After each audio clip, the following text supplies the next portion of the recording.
Olá, meus irmãos, estamos de volta aqui nesse terceiro bloco, na questão de assentamento. Falamos do assentamento de Exu.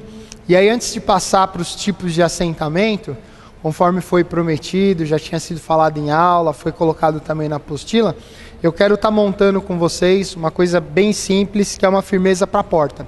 Eu fiz uma especificação na apostila, diferenciando a firmeza do assentamento, que muita gente pergunta, né? Então, o exemplo que eu coloquei foi assim. Vamos imaginar uma pessoa neste ambiente, que ela quer fazer a leitura de um livro. Aí ela pega um abajur, coloca na tomada e liga esse abajur. Então, ali naquele momento, ela tem uma luminosidade que vai atender a sua necessidade de leitura. Agora, vamos imaginar que aquela pessoa acenda o salão inteiro ou a sala inteira. Então ela vai ter uma luminosidade para a leitura dela e uma luminosidade para todas as pessoas que queiram ler um livro. Então a firmeza é algo específico, mais reduzido, mais apontado, mais colocado.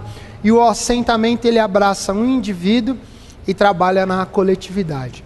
Então pensar em uma firmeza de Exu para a porta, primeiro você tem que ter um Exu na sua linha de força, na sua linha de trabalho, que corresponda à estrutura de porta ou passagem. Então, um tranca-ruas, um sete-porta, um portal e assim por diante. E aí fazer a correspondência de alguns elementos desse Exu para estar firmando na porta. Qual que é a ideia dessa firmeza da porta? Porque alguns já falam, mas o assentamento não dá conta? O assentamento dá conta de tudo, mas você pode trabalhar com coisas específicas. Na porta, a gente vai estar lidando com aquele material um pouco mais grosseiro, com aquele material que eu já não coloco diretamente no assentamento pessoal, por ser um material mais agressivo. E como tudo que eu deposito no assentamento acaba se revertendo para a minha vida e para a minha estrutura corporal, eu tomo esse cuidado. Então, essa firmeza de porta, ela é feita num quartilhão. Nós já tivemos esse tipo de questionamento dentro do fórum, onde um irmão estava perguntando, mas e a questão das quartinhas, os quartilhões, os ibás, todo esse material recebe uma classificação de acordo com o seu uso. Tem gente que faz o assentamento de orixá só na plataforma de ibá.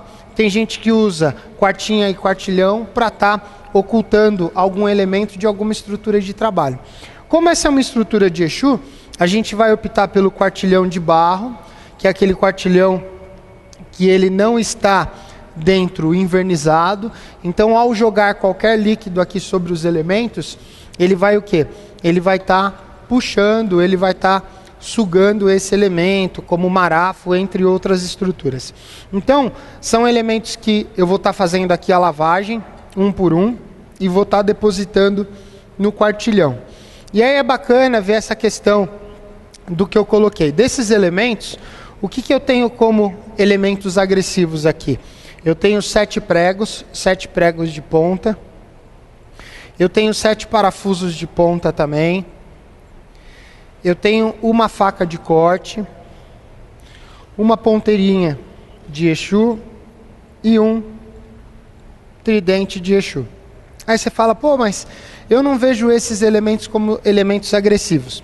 Aqui eu ainda poderia estar colocando agulhas, poderia estar colocando determinados espinhos de alguns animais, alguns até peçonhentos ou venenosos. Posso estar colocando dentes de determinados animais também, porque essa é uma estrutura de porta. Tudo que passar pela porta ou energeticamente ir pela porta, você vai estar lidando com essa força energeticamente. Eu conheço alguns irmãos que dentro da sua firmeza de porta colocam até elementos mais pesados e às vezes até elementos ilícitos também, que não vale a pena a gente estar comentando aqui.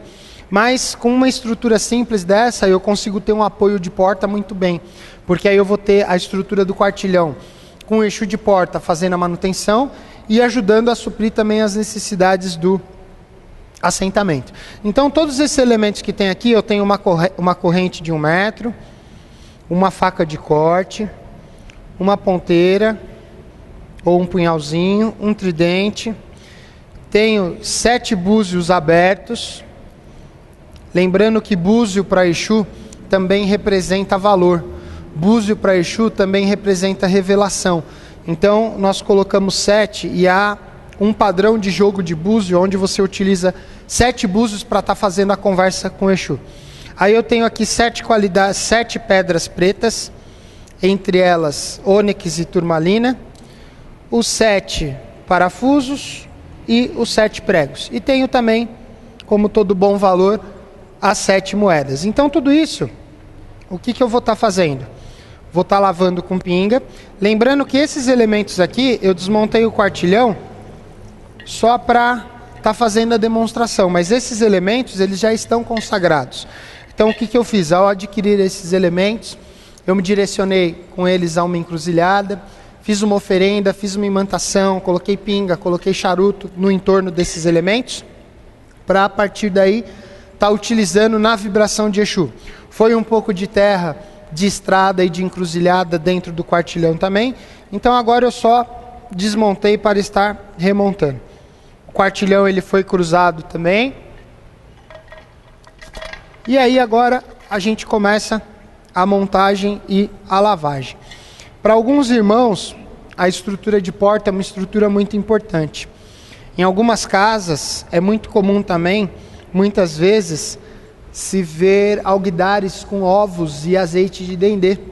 E isso é uma forma de estar trabalhando defesa de porta também, que é para atrair ali o olho gordo, para atrair a inveja, tudo aquilo que é mais pesado energeticamente e espiritualmente.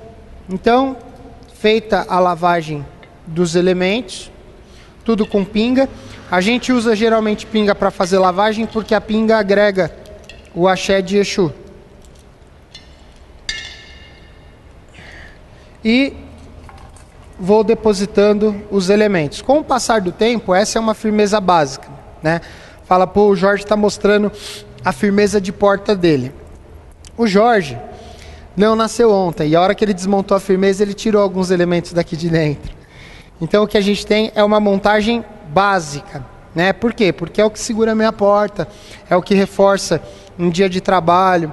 Nós atendemos às vezes de 300 a 400 pessoas, então eu tenho que pensar no que vem acompanhado com elas, no que vem acompanhado com os médios. Então eu preciso de respaldo na porta, eu preciso de respaldo na estrutura da porta.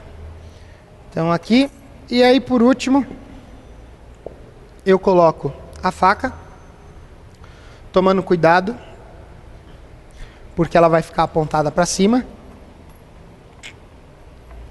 E aí eu tenho a opção de firmeza durante a semana. Então, como esse quartilhão fica na nossa porta, aí ele vem com a tampa, né? Eu deixo a tampa virada. Na hora de firmar, eu borrifo com a boca, pinga aqui dentro, pego o charuto, borrifo aqui dentro, vou fazendo ali as minhas rezas, o meu orô, pedindo ali para o Exu, para dar conta, para dar guarda, e para muitas vezes dar resposta. É muito comum, às vezes, você vai fazer a firmeza, pum, o quartilhão rachou. Fala, é que o barro não é bom, ou destemperou. Esse aqui, ele ainda não rachou, mas eu entendo que a estrutura de receptáculo, quando ela racha, ou ela não aguentou a carga, ou ela está precisando de outro elemento ou de outro suporte. Aí aqui no caso a gente firma com a vela em cima na boca.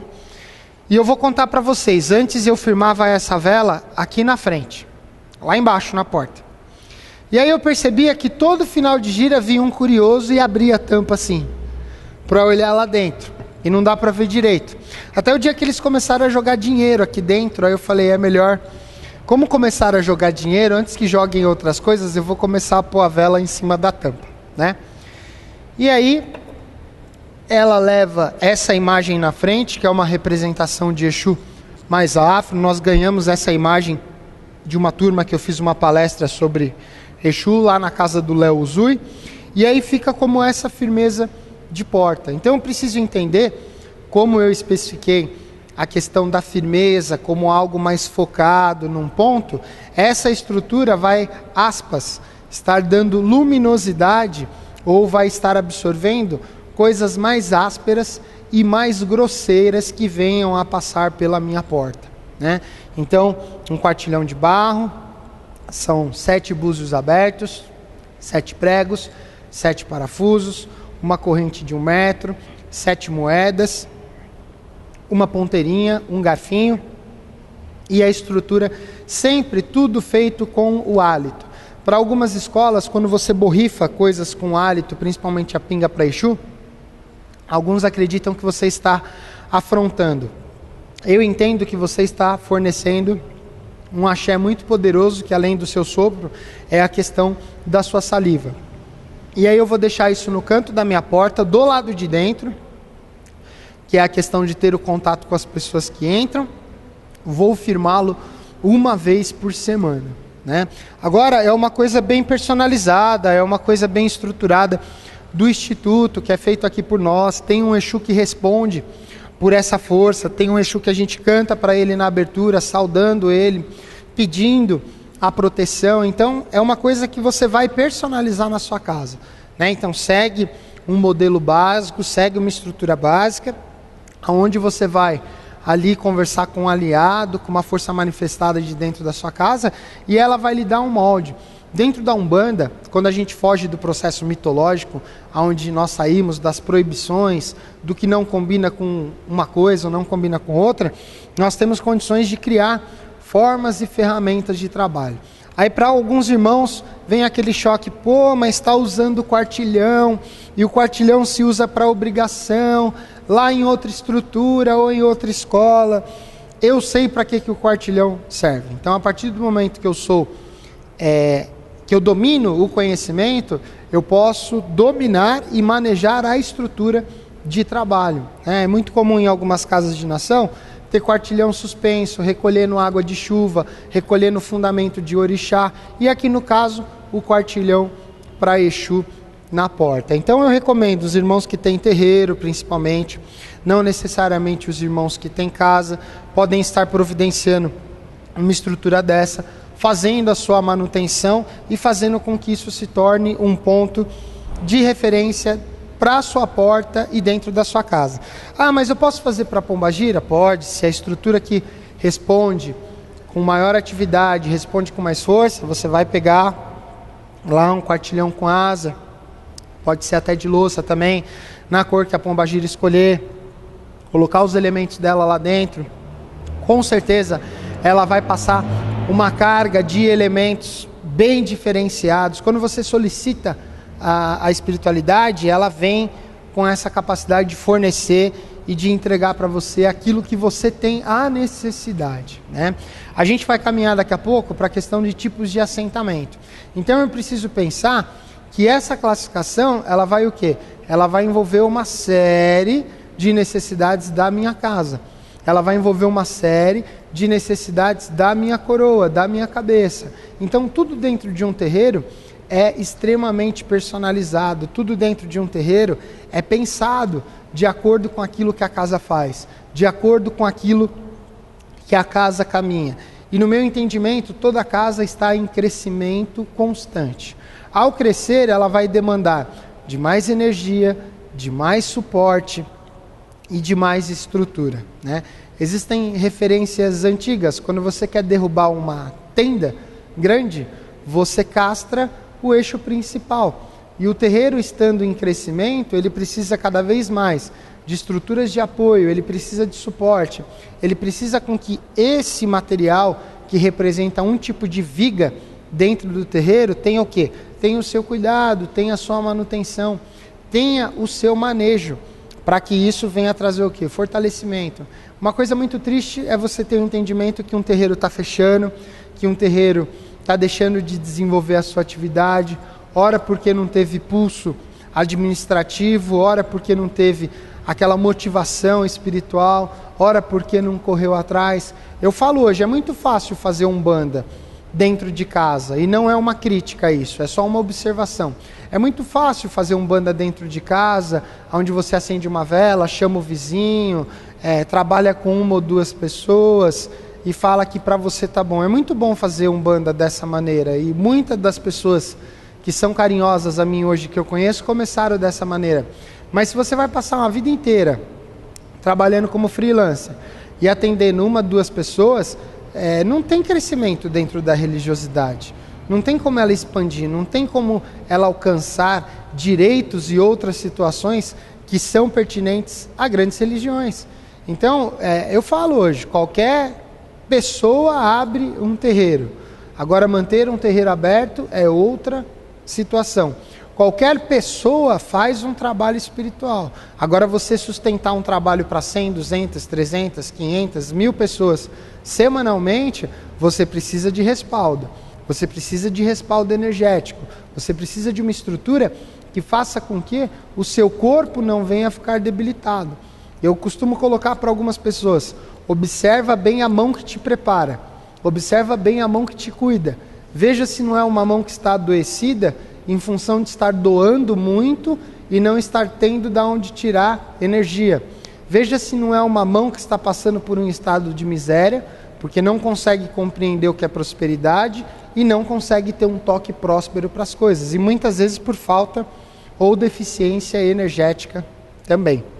Então, isso são colunas que nós erguemos dentro do templo, são estruturas de apoio, são estruturas que vêm responder o quê? À nossa necessidade. E do mesmo jeito que eu fiz essa estrutura de um Exu da porta, eu posso muito bem estar montando uma estrutura de Exu do ouro.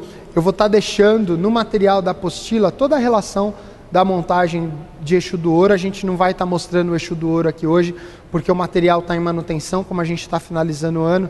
A gente está lavando o material com pinga, está dando um trato nas ferramentas, mas eu vou passar e vou especificar a montagem a partir do cobre, a base com piritas, as moedas, colocar num local do terreiro onde tem a movimentação das pessoas e que as pessoas criem o hábito de entender que dinheiro é movimento, dinheiro é prosperidade e que é preciso pensar de uma maneira próspera, agir de uma maneira próspera e na hora ali que está passando pela firmeza do Exu do ouro, depositar ali uma moeda, não só fazendo um pedido, mas entendendo a relação com a estrutura de Exu e com a estrutura de dinheiro. Então vai estar no material teórico, vai estar na apostila, não só o descritivo da montagem, passo a passo do Exu de porta, como também o descritivo da montagem de Exu do ouro. Lembrando que a estrutura de Exu do ouro é uma estrutura que se abriu no sacerdócio em 1998, na primeira turma de sacerdócio. E alguns irmãos levaram isso para frente. Outros vieram abraçar a ideia agora, como se fosse um pequeno modismo. Quando nós lidamos com uma força e com um poder, ele exige algumas coisas, entre elas respeito, entendimento, benevolência e visão. Então, se você vai fazer um culto a Exu do ouro, não faça só porque aquilo tem um significado de valor monetário para você. Faça porque você entende que prosperidade também é espiritual. Prosperidade, fartura e crescimento também é perante a parte espiritual, seja para você, seja para os seus irmãos, ou seja para sua casa. Então, vai a nota do Exu de rua no material teórico e a questão do Exu do ouro também. A gente vai encerrar esse bloco, a gente vai estar fechando essa nossa terceira aula, e aí a gente caminha para uma quarta aula, onde eu quero fazer um acompanhamento e estar fazendo um resumo com vocês, mapeando aí um passo a passo da estruturação do altar, da estruturação da tronqueira, da estruturação de assentamento, e aí a gente vai caminhar para um modelo de assentamento de Ogum, que vai ficar como referência para o curso também, e vai entender essa diversidade, o porquê assentar, quem assentar, por que há esse diferencial. Em algumas casas se assenta o baluaê fora, em outras não se aceita o velho dentro, entre outras coisas. Então fica aqui o meu muito obrigado, meu agradecimento a todos que estão colaborando com o fórum, façam a leitura do fórum, tenham um bom aproveitamento, principalmente do material teórico, que vocês vão perceber que estarão criando condições para a sua casa, para a sua estrutura de trabalho.